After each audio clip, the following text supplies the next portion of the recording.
La Revolución Mexicana.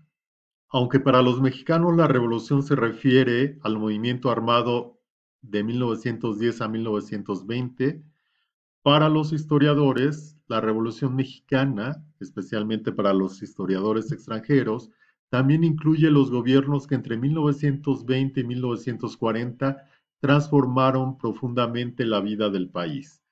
Cambiaron las estructuras sociales, económicas y políticas y crearon un cambio profundo y permanente. Ese es precisamente el concepto de revolución y no solo el concepto de un movimiento armado, por muy amplio que haya sido.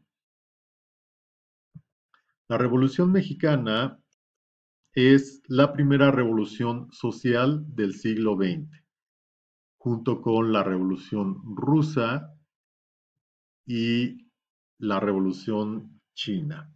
¿A qué se refiere este concepto de revoluciones sociales? Son revoluciones que buscan y que van a transformar la vida de amplias masas.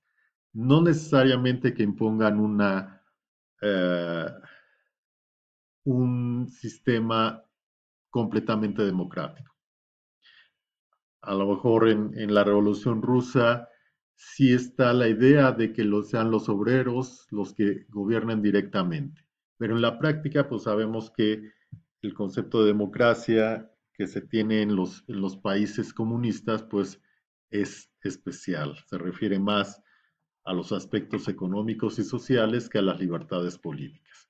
En el caso de la Revolución Mexicana, lo mismo, eh, el gobierno de Porfirio Díaz era un gobierno que se basaba en un pequeño grupo y en el poder militar, una oligarquía.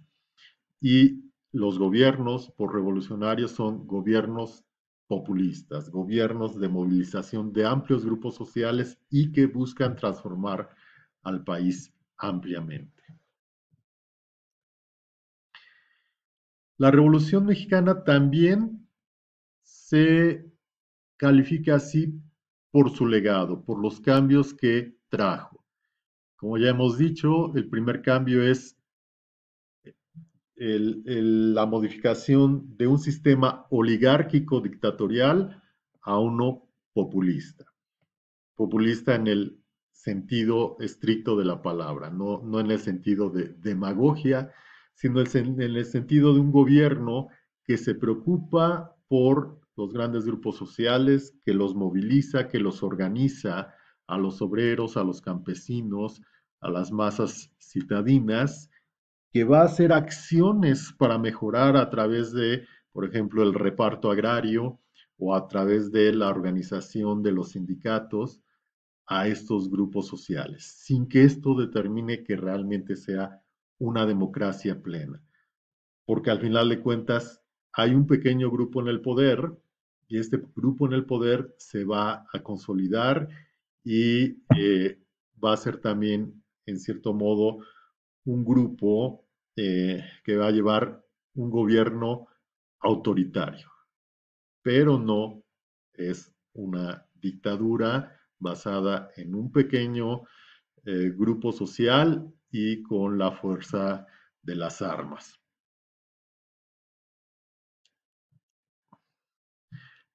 La Revolución Mexicana también va a transformar al país en la cuestión educativa. Ya habíamos visto que en el siglo XIX, en la República Restaurada, se habían creado instituciones como la Escuela Normal, la Escuela Nacional Preparatoria, se había traído la ideología del positivismo para dar un sustento científico a la educación, se habían creado incluso escuelas de artes y oficios, pero en términos prácticos el impacto en la mayoría de la gente fue muy poco.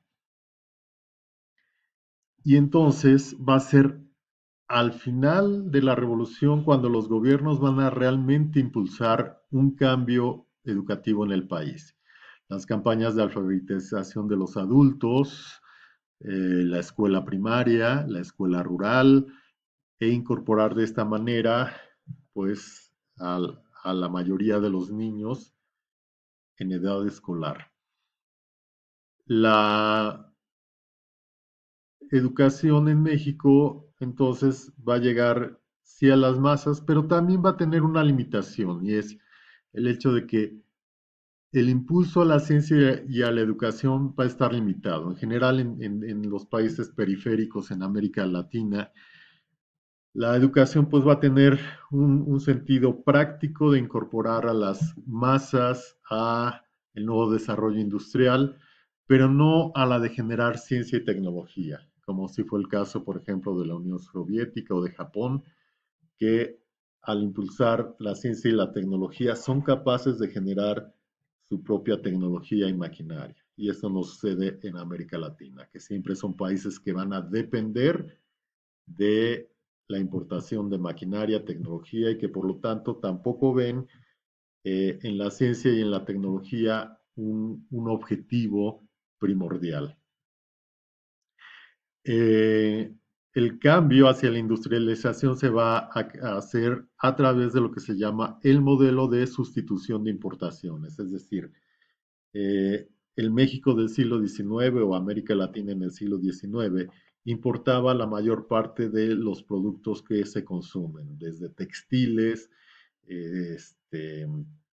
maquinaria, eh, tornillos, tuercas, todo se importaba. Entonces, la idea es ir cambiando esto, ir produciendo en México, en primer lugar, pues más textiles, que ya había algunos en el siglo XIX, en el Porfiriato, e ir incorporando más y más y más industrias, ¿no? Industrias de alimentos, industrias de bebidas, luego el ensamble de automóviles, por ejemplo, y al final vendría la sustitución de la maquinaria. A eso nunca se llegó. Nunca se logró producir la maquinaria y la tecnología que requiere la economía mexicana y seguimos en este sentido dependiendo de importar de los países altamente industrializados.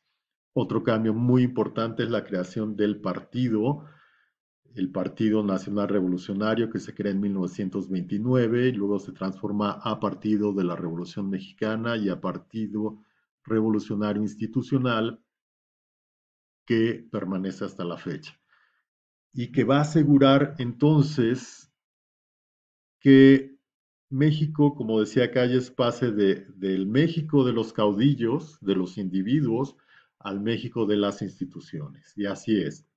Cuando muere Obregón y cuando Calles es expulsado del país, finalmente son estas instituciones las que logran mantener la estabilidad política del país. Cárdenas decide no ejercer hacia los gobiernos posteriores a él ninguna influencia y entonces son estas instituciones las que le dan la estabilidad al país. En su aspecto positivo, eso permite el crecimiento económico. En su aspecto negativo, pues es un gobierno que se mantiene en el poder de una manera muy autoritaria y que por eso se ha calificado como la dictadura perfecta, la dictadura del partido o la presidencia imperial. Ese presidente que durante 6 años es Dios todopoderoso sobre la tierra y que al cambio, al término de su gobierno y al cambio del poder, el nuevo presidente lo va a hacer y las instituciones lo van a respaldar. Pero que también asegura al partido permanecer con el control absoluto del país, diputados, senadores, gobernadores, presidentes municipales, van a ser de este partido. Entonces, la Revolución Mexicana, como vemos aquí en estas fotos, pues va a haber un cambio, ¿no? Los eh, ministros de la época de Porfirio Díaz eran esencialmente provenientes de esta oligarquía, de estas clases sociales ricas, poderosas. Durante la Revolución Mexicana, durante el movimiento armado, pues vamos a ver la presencia de peones, de campesinos, de obreros, en alguna medida durante estos gobiernos, pero para 1940 otra vez va a haber un cambio hacia la derecha. El partido va a dejar su discurso de izquierdas, su discurso hacia los obreros, más y más se van a controlar a los sindicatos, a los campesinos. El gobierno va a mantener esta estructura corporativista, pero menos y menos se va a ocupar de las demandas de los obreros y más se va a ocupar de las demandas de la burguesía y de los grupos en el poder.